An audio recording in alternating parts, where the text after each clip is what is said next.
Conventions. An arranged meeting or gathering of individuals usually based around a common interest. There's plenty of them, from ComicCon to Gamescom, E3 to BlizzCon. Conventions come in all different shapes and sizes. Even weirdly specific or strange cons, like the convention of Abraham Lincoln impersonators, or Lincoln for short, Venthaven Ventriloquist Convention, or the World Clown Association Convention. Now, I have found myself at a handful of conventions or events through my years of being a degenerate gamer, and they always seem to follow a similar template. So after you've purchased your tickets and made your way to the venue, it's time to enter. And right away, you're met with a staple of any convention: the snake queue. We've all experienced one at some point in our lives. Reminiscent of any airport, it's the classic back and forth queue design. Very space efficient, but you dare even step an inch out of line, and it's the death penalty. I haven't seen anything so strictly regulated in all of my life. In fact, I remember I turned up slightly late to a convention once, to the point where everybody had already gone in, and the line was empty. Not a soul was there. Now, I assumed I'd be fine to lift the little rope up and slide right in at the front. Boy, was I wrong. I was made to solo walk the entire pilgrimage of the queue. Just some tiny old lady sat in a little booth watching my journey from halfway across the building. Maybe they're enforced with some sort of force field. Who knows? Anyway, once you finally make it to the front of the queue-length equivalent of War and Peace, you're usually given either a lanyard around one's neck or a wristband, usually varying colours based on the quality of ticket you've bought and the amount of money you've spent. So you can be judged by everyone at the event. They're nearly always put on far too tight to the point where it cuts off blood flow, and we all know that one guy that has an arm full of wristbands from every single event he's attended for the past 12 years. Although, they are near impossible to remove, so this might not be by choice. Sometimes you're even given a goodie bag too, but don't get too excited because they usually contain a t-shirt that is 6 sizes too small and an enamel pin you'll never wear, shove in a drawer and forget about for the rest of eternity. So once you make it through border control, you're in the event. Now, of course, this varies depending on what convention you're at, but there's usually stores, stands, stalls of different varieties, and shit tons of people. Now, I couldn't mention conventions and not mention cosplay. Now, cosplay is a huge part of a lot of events. People dressing up as their favourite characters from movies, TV shows, and anime. Some events even host cosplay contests. Now, I don't personally partake in the act of cosplaying, but it's always fun seeing the effort and design that's gone into it all. And it's always surreal seeing a bloke dressed as Thor in line to play the next FIFA game. I mean, a convention is the only place you can go into the bathroom and have a piss stood next to Goku and Reaper from Overwatch. In fact, cosplays are so well considered. I recently went to an event that featured a weapons checkpoint, and I thought, okay, fair enough, I am in England, more specifically London.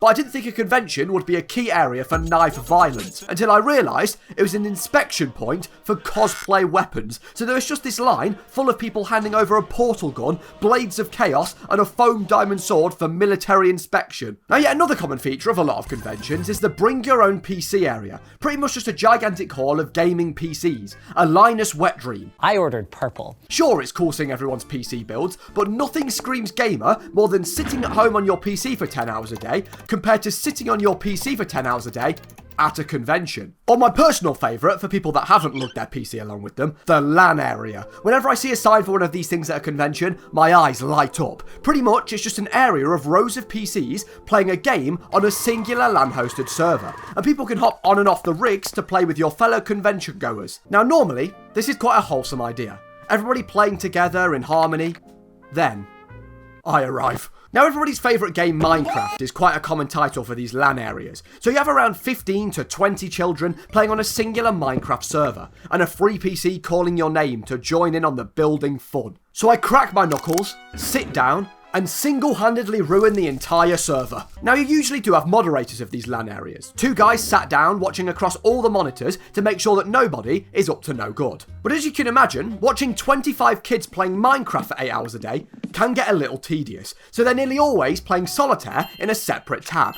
And that is when you strike, causing as much damage as possible. And with every player's name tag being something along the lines of LAN_PC12, it's priceless seeing the owner of the house you just blew up stand up from his chair, look around to try and see the culprit. But of course, it's already too late. So to take a break from your trolling escapades, it's always fun to wander around and see the various stands. From unreleased games to overpriced clothing stores to those keyboard and mouse stands where the staff look at you and you kind of just stand there and click a few buttons and go, yeah, that feels good to me, like you're at some sort of 90s car dealership. As you awkwardly back off, buying nothing, knowing you've got a perfectly good keyboard and mouse at home. I remember once I was at a laptop stand with Rocket League installed. Now, I'd never played Rocket League with anything that wasn't a controller, so I thought, oh, whatever, I'll give it a go. While using the keyboard, I managed to score 3 own goals in 48 seconds, flipped my car, and accidentally alt-tabbed until the staff asked me to stop playing because I was deterring people from coming to the booth. Also, quick convention survival tip: if you're hungry or thirsty, whatever you do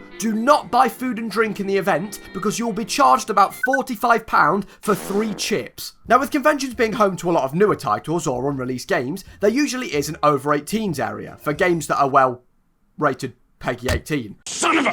Well, I remember the year that Black Ops 2 came out, I wanted to play that game so bad, I managed to scout out the over 18s area like some sort of military operation. Well, I swiftly realised that one of the security guards was an 80-year-old man with a bladder that, frankly, needed replacing. So as he headed off to the bog, I took my opportunity to strike, realising my child-sized body could slip through a small gap in the divider. And there I was. I made a beeline towards the Black Ops 2 booth. I couldn't wait. Until I was swiftly stopped by one of the staff members because I was a 4'0" 12-year-old in an area full of fully grown men. And how can we not mention content creators? See, conventions and events often invite big content creators in the hopes that all of their fans will buy tickets and go and meet them. And when I was a child, this tactic worked flawlessly. Now, don't get me wrong, I have no complaints about meeting your favourite online personalities, even if sometimes they do just stand in front of a board, you say 3 words to them, take a picture, and then move on. Or a Twitch streamer that sits in a glass booth and you stand in the background to get your 3 seconds of airtime and farm emotes in chat. But it is very fun meeting someone you're a fan of in person.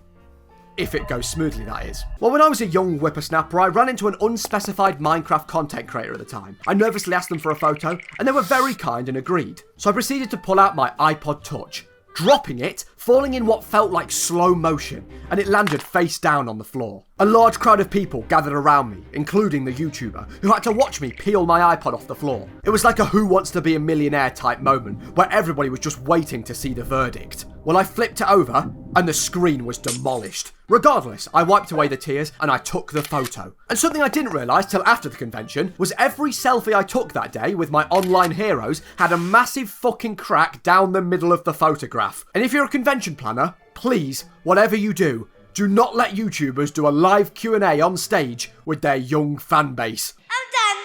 Can you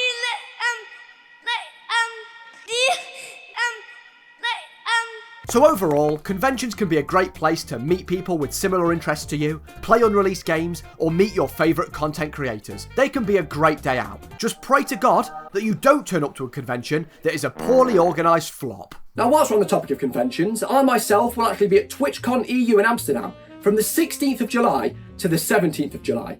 So if you see me there and you want to come and say hello, I'll be charging £50 per interaction.